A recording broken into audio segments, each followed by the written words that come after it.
Good afternoon, Southern Soul Tarot fam. Today we are going to be doing a reading on the Greek primordial goddess Nyx. Now she is the goddess of night, and so basically what she did, she would stand at the beginning of creation and mothered other personified deities such as Hypnos, which is sleep, Thanatos, which is death, and Erebus, which is darkness. So her appearances are sparse in the surviving mythology, but they reveal her as a figure of exceptional power and beauty, that she is feared by Zeus himself, which Zeus did not fear very many.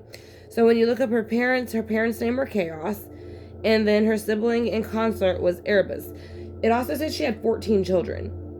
So basically, Nyx occupies a cave in which she gives oracles to people. So whenever Nyx can be either helpful or harmful to mankind. She can bring sleep or death depending on the situation. So those who favor darkness, mischievousness, or misdeeds are said to get along with her very great. So her symbols are the crescent moon, the owl, and the Erebus. And Erebus, which is also, again, the consort, which is her consort. So I went ahead and started the reading a few minutes ago, but again, the camera shut off. So I'm going to go ahead and leave these cards down because these were the first 9 cards that came out, and then we're going to go ahead and clarify it. I will run through these cards with y'all real quick before we do any clarification. This is hex breaking water, along with any envy breaking water.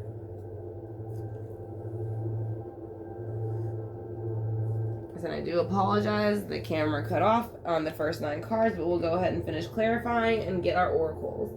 I didn't want to go ahead and start over with the first 9 because she gave out a few that I thought were very important. So we're going to go ahead and put the Flying Monkey Protection Spray, and then also the Tornado Alley Uncrossing Spray. So basically I asked her about how she felt when she was born in the powers and coming into them, how she wanted to implement them, and what she did during the time she was teaching others darkness, death, and mischievousness, and then sleep, bringing in the darkness with sleep. So, and then the last row is how she feels now. So the very first card that came out of her, and this is with the Tarot de la Nuit so this is going to be the Angel of de la Nuit. So basically this is kind of like when you're supposed to be breaking a dark cycle and ending that, which she did control darkness, death, and sleep. But the Tower came out next. She's looking right at it, as you can see. She's looking right at it like she's ready to destroy it. So, as I'm saying, I don't think she wanted to come out of her power. I think that she liked it. I think she enjoyed it. And I don't think she really worried about who it was going to affect. Now, the next thing that came out is where she is now. It's kind of almost like some secrets have been revealed about her, but I still feel like she's kind of hiding. Like, there's some things that just never came out, and some things that people never maybe have understood or will never understand about her particularly. I do think her story seems to be a little bit not so patchy, but it's almost like they don't really just want to say if she was, like it said here, it was almost like she was neither good nor bad, but at the same time she would bring on death, sleep, and darkness. So but basically, so she had the Angel of Death, that's how she felt coming into life. The Angel de la Nuit, which is the Angel of Death when you look it up in the book, kind of. So, this person with the Knight of Swords came in, and they came in with a white wolf, which is purity and loyalty, kind of pretty much honesty. And then they are basically kneeling down to her, giving her this option, I guess, to go ahead and put her skills into place. So she made a decision with the Two of Swords, one of the swords that he brought in, and the decision she made was to go ahead and use her powers and to teach people how to use those powers. And I think that's where she kind of messed up, was teaching other people. But see, she holds the key. She felt she held the key in the earthly realm, and she was very proud of the powers that she had. So she thought by teaching people this, that maybe it would help not only them, but her in a spiritual way. But it really just made it worse. So as I'm saying, and then you have the Three of Pentacles in reverse. The Three of Pentacles in reverse is going to represent something not running very well like it should be. And again, she did run the death, sleep, and darkness realm, I guess, pretty much is what she taught. So, and again, you see 3 again. So again, it's the same thing. It's going to be sleep, death, and darkness. So those are all things that she played with. She shouldn't have taught nobody any of these things. And she's saying that now in her afterlife with the high priestess in reverse. Now, upright, when she was here, I think she played in the light and the dark with the J and the B. But really, she was nothing but dark in the B. So every now and then she showed people the J. She might have given them a little bit of knowledge. But basically, the high priestess, like I said, she should just be nothing but knowledge, helpful, intuitive, all those things. She does know about the dark, but she does not play in it. But since she's in reverse, she did play in it. And she is saying she did. And she's very much caught in that way. So she was the B pillar, not the J. And that represents Pisces, by the way. So let's go ahead and get the Thelema to go ahead and clarify. And then we'll see what she has to say about that. So I'm going to ask her again for her spirit guides to come in with mine. And we want to thank her for also sharing her story with us. It's an honor that she has come in to share her story. So again, we do want to thank her for that. And her spirit guides, as well as Source and any other archangels and ancestors that came in with her. So again, we're going to ask her about her, how she felt leading up to when she used her powers, how she felt using them, and how she feels now. So again, I want to thank y'all for clicking on the video, and I hope y'all enjoy it. So again, she started off with a tarot, the Angel de la Nuit. So let's see why she felt that way. Why did you feel that way? Why did you not want to come out of the darkness? Why did you enjoy it so much? Because she thought she could move the world. Like it was like something a power she had that nobody else had. So that's why she liked it. She didn't want to get rid of it. Again, because it was something she had that nobody else had. So it made her feel, I guess special. And this person coming in is bowing down to her as if she is. So I think that's why she went ahead and went with it. And that's why she's looking at the tower like she's ready to destruct it and cause destruction. So, and I said, you can actually see where there's a face kind of in the tower. If you see, it's a shadow, a little bit of a face. So she had no problem kind of bringing in death and sleep and darkness upon people. So we're going to go ahead and keep shuffling and see what the tower is here for. Why is the tower here? Why is she looking at the tower? Why does she want the tower to crumble? Why do you want the tower to crumble? Because of the 9 of Cups. So she didn't feel any independence nor freedom or anything like that in her life. So I think that was something emotionally she was missing. And then with the 9 of Cups, like I said, it's not only just in the earthly realm, but it is an emotional realm too. So I just think maybe things didn't go the way she wanted them to in the earthly realm. So she kind of dumped out the 9 of Cups on everybody. And so that's why she was getting ready to collapse the tower. Because 9 of Cups is like abundance. It's like having everything that you want or need. And so really, I mean, she's looking at the tower and she's not happy that she never got that abundance. So she's kind of deciding to destroy everybody else's. It looks like. So with the moon. Why is the moon here for how you feel now?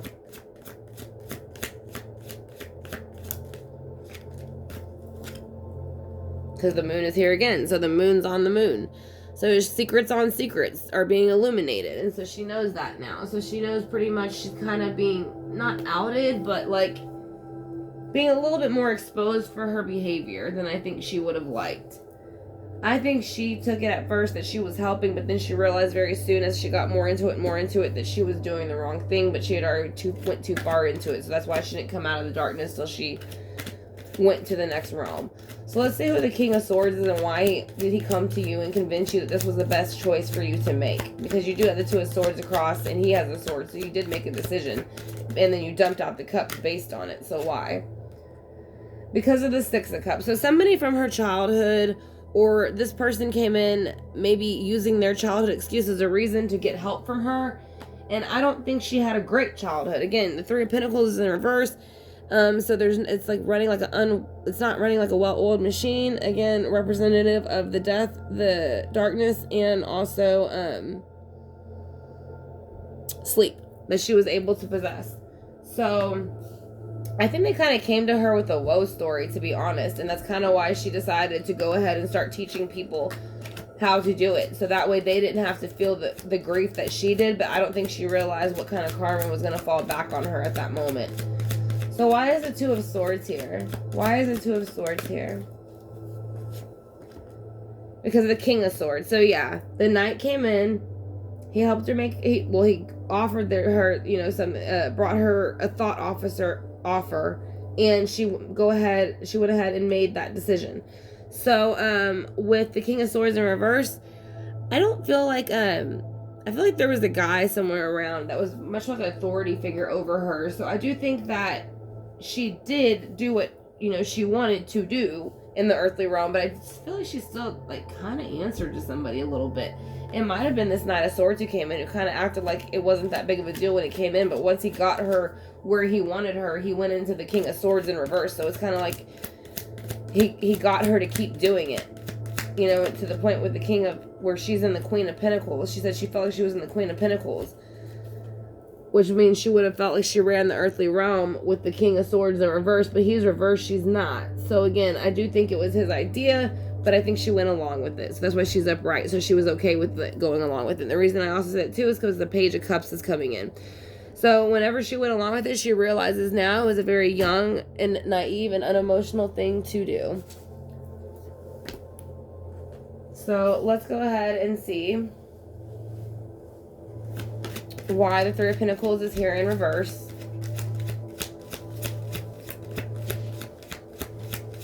Can you please tell me why Three of Pentacles is here in reverse, please? We do know that, like I said again, you ran sleep, darkness, and death. So the Page of Wands. So yes, once she started to tap into those certain energies and those powers, she started to ignite them.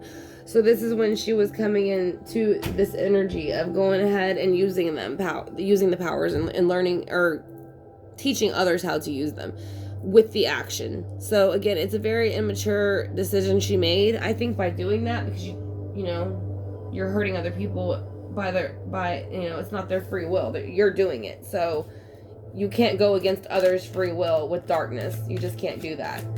So she's kind of paying for it a little bit where she is now. So I think a lot of things are hidden from her. And she feels like, well, I thought I was doing right. But it's like, no, you weren't. You know, you were doing it for the wrong reasons. And that's why you've been exposed. So let's go ahead and see why the Three of Cups is here. Why are Three of Cups here in reverse? Also, again, you know, she had 3, which is the sleep. You know, and it's the Hermit in reverse. So it's like she just didn't, it's like she didn't introspect enough on what she was doing and how much damage it could cause. So let's go ahead and get the last card for the High Priestess in reverse. Why does she feel that way now? Why do you feel the High Priestess in reverse?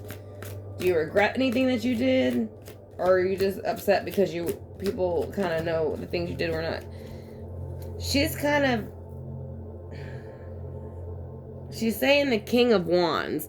So that's what I'm saying. It's like you see the King of Swords over here. So I do feel like she put a lot of energy of the responsibility on others a little bit. Because I feel like there's 2 different men. Because he's up reversed and he's upright. So I think when she has transitioned, this person let her know, the Queen or the King of Wands, with his scepter. We did not give you the power of darkness, death, or sleep for those reasons.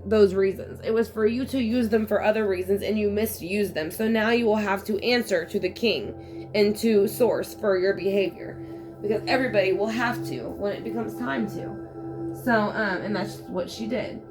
So let's go ahead and see if she has anything to say from the healing mantra. If there's anything she'd like us to know. We'll do the Eleki and then the Gaia Oracles too. Let's get a couple out of those.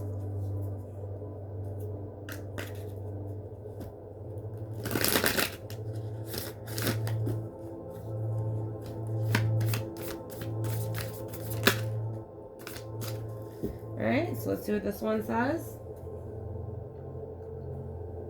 So she is saying dissolving judgments.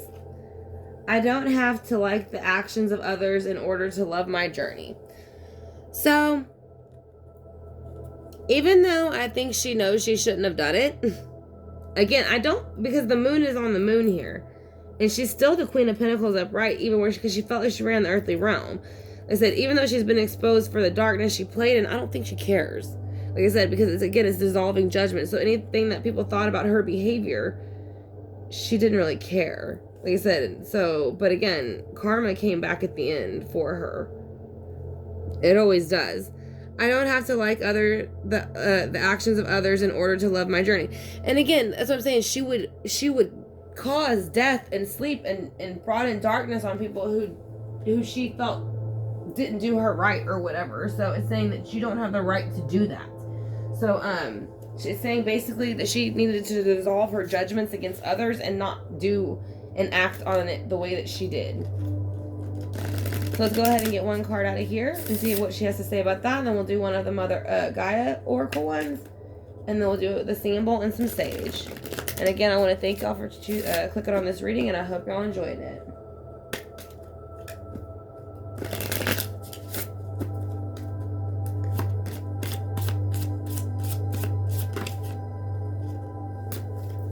Alright. We're just going to do one card for each since there's only one at this point person involved with this. So she is saying Desiree. So she who yearns, longing, and pining for.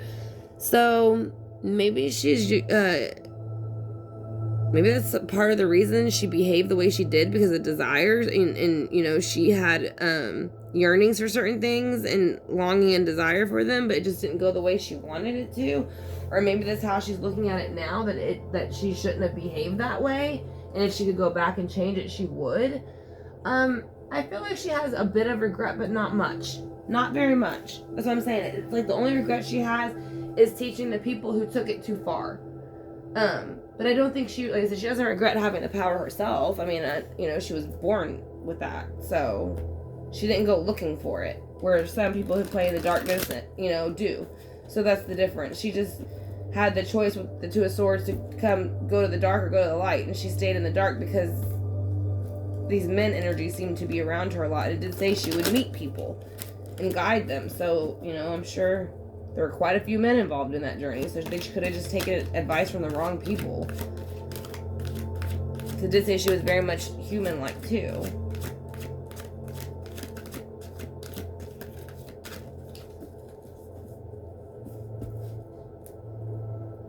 I said, and again, she could be helpful or harmful. It just depended on the people around her and the situation. So I'm saying, I don't think she, you know, did everything to purposely hurt anybody. I just think she felt if the situation fit, then she would handle it the way she needed to. So let's go ahead and get that one and see what she says about that. Eternal love, happiness, harmony, and fulfillment. So that is what she is saying, that eternal love is better than anything. So eternal love brings in the light, not the dark. So happiness, harmony, and fulfillment is what you need in your life to be able to see the sun and be happy. So let's go ahead and hit the singing bowl to knock out any negative energy. Again, I want to thank y'all for clicking on this video. I greatly appreciate it.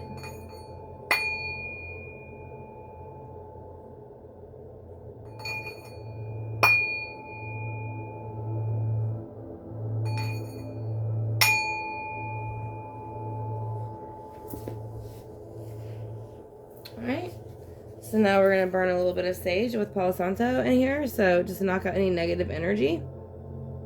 And I want to thank y'all again for clicking on the video. I hope y'all enjoyed it. If y'all are not yet subscribed, if y'all would consider hitting the subscribe bar and the notification bell, I'd greatly appreciate it.